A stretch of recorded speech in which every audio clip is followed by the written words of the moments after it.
Skål.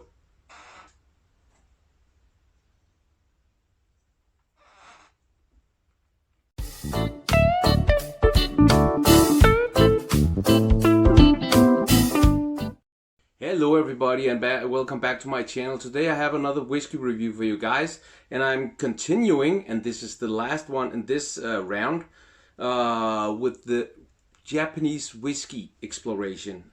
Today I have a whiskey that I've never heard of before until I bought it, saw it on the internet page.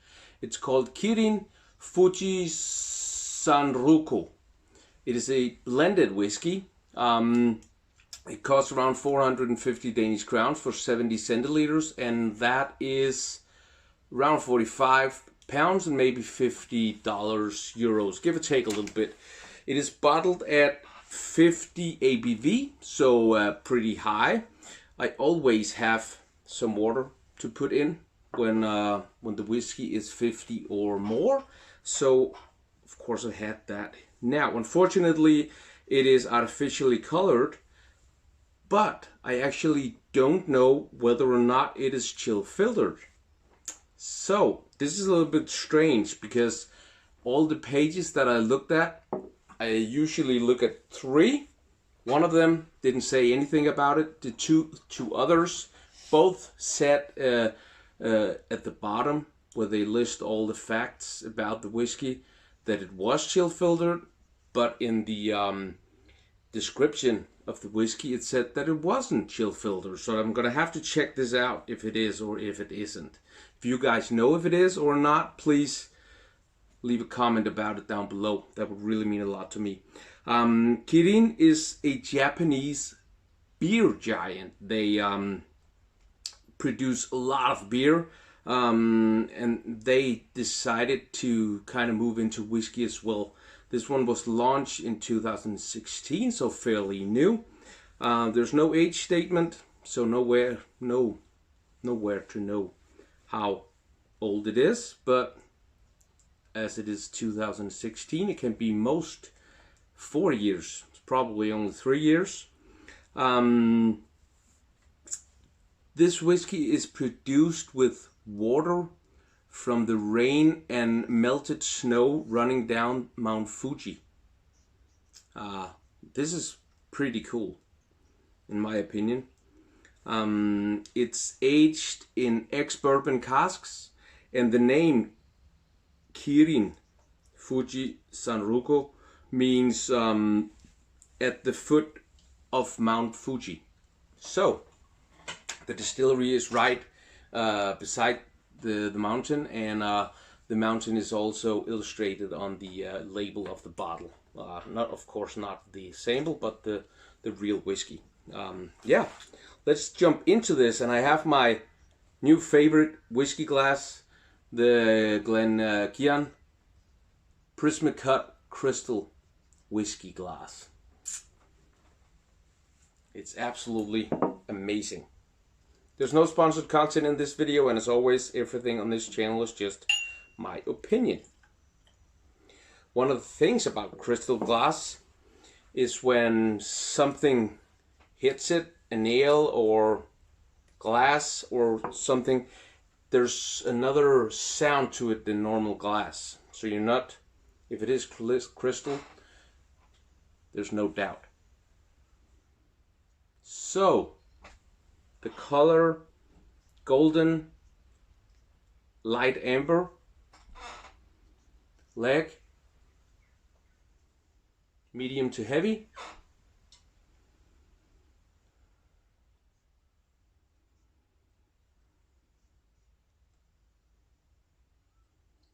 So there's quite a lot of power.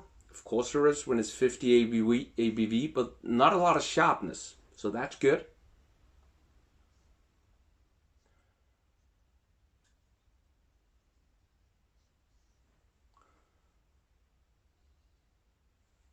So I'm getting a little bit of malt, a little bit of peat.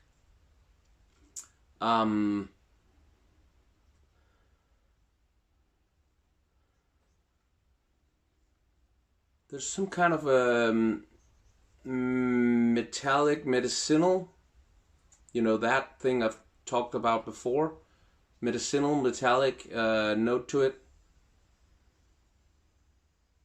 And there's some spices probably from the grain, because it's a young whiskey, so it's definitely not from the oak, and it is American white oak in ex-bourbon casks, so it's definitely from the grain.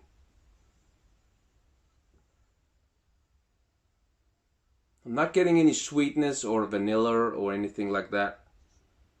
Maybe there's a little bit of nuts and dried fruits way in the back. Skål.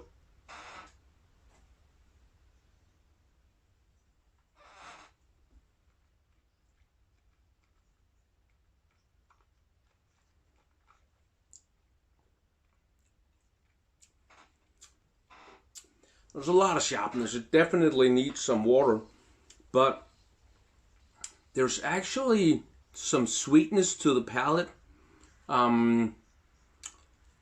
with a little bit of, actually a little bit of peated smoke, but only a little hint of it. There's a little bit of malt, and then there's some spicy grain, and the finish is quite mouth-watering, with quite a lot of sweetness actually. So just a little drop.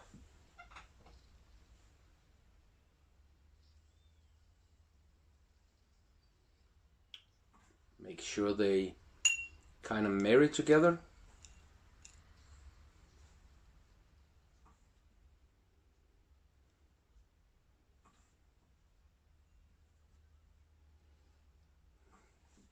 Definitely helped.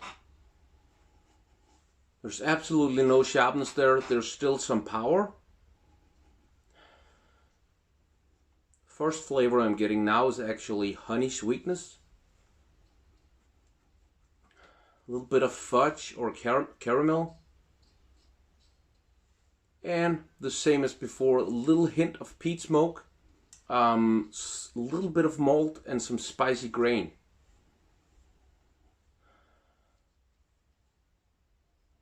There's no medicinal or metallic flavor there now.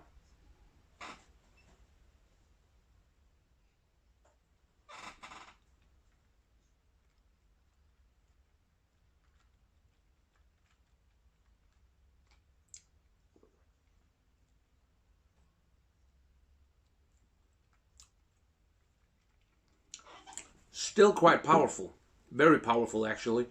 And the flavors are pretty much the same as before, only the alcohol stepped in the background and the flavors stepped forward, which is very good. That's what we want. And the palate is spicy grain, little bit of peated malt, and little hint of sweetness. The finish is sweetness, spicy grain, and a little hint of peated malt in the back. It's actually very good. Very, very good.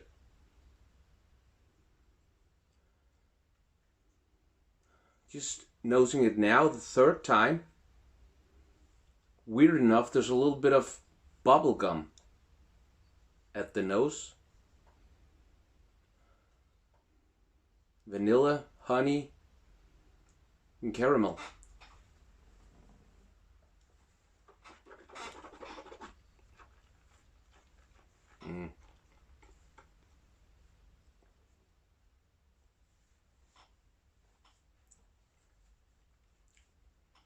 Yeah, same as before, only adding that more sweetness to the nose, bubblegum, and to the palate, and finish. There was a little bit of bitterness, but only just a little bit, only nothing much, and only just to add to the experience. I'm gonna be rating the Kirin Fuji at an 8 because it's a solid, it's a good whiskey. Therefore, I'm putting it in 8. If you like this video, please give it a thumbs up and feel free to share it with friends and family. Leave a comment down below, especially if you know whether or not this whiskey is chill filtered or not. And subscribe if you want to see more videos like this, and make sure to hit that notification button. If you want to, take a look at my Instagram account. It's Dunkeren_. If you like what you see there, give me a follow. Saturday or Sunday, I will post a story about the next 4 whiskeys that I'm going to be doing. So look there if you want to know, or else just follow me here to see what comes up next. Yeah, that's pretty much it for today. So I hope you enjoy the video, and I hope you have a wonderful Friday and an amazing weekend. I will see you next week. Bye bye.